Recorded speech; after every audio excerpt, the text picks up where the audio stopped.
ખુલ્લી ગટરો બની છે હવે મોતની ગટરો। સુરત શહેરમાં એક બનાવ બાદ ખુલ્લી ગટરોનો મામલો તો સામે આવ્યો છે, પરંતુ સુરતમાં ફક્ત વરિયાવ વિસ્તારમાં જ ખુલ્લી ગટર નથી। સુરતના જ એક કોર્પોરેટરે વિડીયો વાયરલ કરીને સુરત મનપા તંત્રની પોલ ખોલી દીધી છે અને તેમાં કેટલી ગટરો ખુલ્લી છે તે અંગે પણ વાતચીત તેમના દ્વારા કરવામાં આવી છે।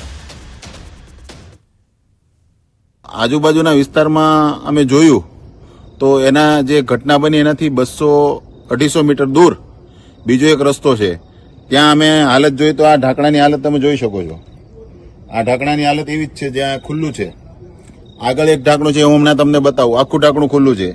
આ હાલત છે અત્યારે સુરત મહાનગરપાલિકાની, આ તંત્રની ખૂબ આવી જામનગરમાં ટ્રિપલ અકસ્માતમાં બેના મોત નિપજ્યા છે। જામનગર ખંભાળિયા હાઈવે પર અકસ્માત થયો હતો।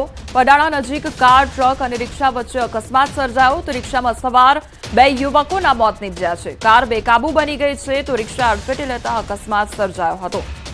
તો જામનગરનો આ સમગ્ર મામલો સામે આવ્યો છે, જ્યાં ટ્રિપલ અકસ્માતની ઘટના બની છે, જે ઘટનામાં બેના મોત નિપજ્યા છે।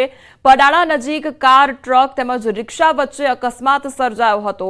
રિક્ષામાં સવાર બે યુવકોના મોત નિપજ્યા છે।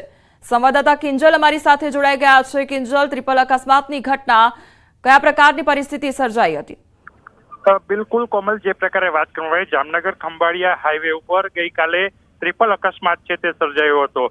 જે પ્રકારે પડાણા નજીક આજે એક બંધ ટોરસ હતું, તેની પાછળ કાર અને રિક્ષા છે, આ ત્રણેય અથડાયા હતા એકબીજા સાથે।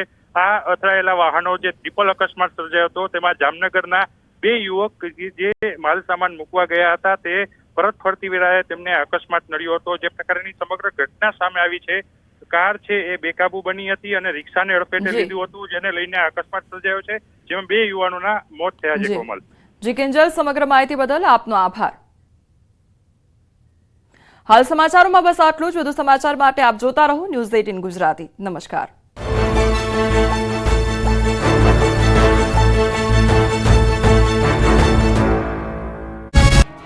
અમેરિકામાંથી 33 ગુજરાતીઓને પરત મોકલાયા છે, જેના કારણે જમીન વેચી અમેરિકા ગયેલા લોકોના પરિવારની મુશ્કેલી પારાવાર વધી ગઈ છે। News18 ગુજરાતી માણસાના જામડા ગામે પહોંચ્યું હતું। અહીંના ઝાલા પરિવારના 4 સભ્યો 15 દિવસ પહેલા અમેરિકા ગયા। પરિવારનું કહેવું છે કે તેઓ જ્યારથી ગયા છે ત્યારથી તેમની સાથે કોઈ સંપર્ક થયો નથી।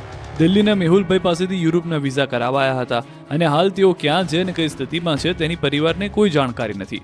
આ તરફ મહેસાણાના લાંઘણજનો યુવક પણ અમેરિકા જવા નીકળ્યો હતો અને તે સંપર્ક વિહોણો છે। છેલ્લી 21 જાન્યુઆરીના રોજ યુવકની પરિવાર સાથે ટેલિફોનિક વાતચીત થઈ હતી, બાદમાં યુવકનો કોઈ સંપર્ક થયો નથી। સુરતના કિતુલ પટેલ નામના વ્યક્તિ ગેરકાયદેસર રીતે અમેરિકા ગયા હતા।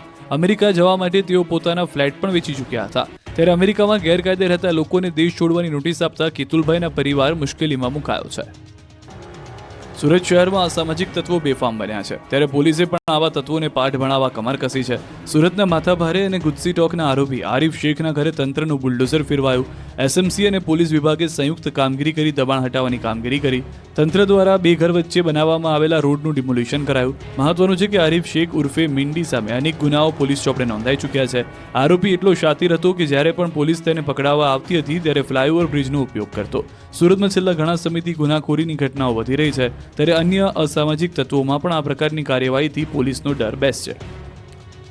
ગુજરાત હાઈકોર્ટે સ્ટે હટાવતા દેવભૂમિ દ્વારકામાં તંત્રનું બુલડોઝર શરૂ થઈ ગયું છે। ગઈકાલ બાદ આજે પણ બેટ દ્વારકા ખાતે 1.7 કરોડની કિંમતની 6.5 સ્ક્વેર ફૂટ સરકારી જમીન ખુલ્લી કરવામાં આવી છે। દ્વારકાના વિવિધ ટાપુઓ પર તંત્ર દ્વારા મેગા ડિમોલિશન હાથ ધરવામાં આવ્યું હતું। સરકારી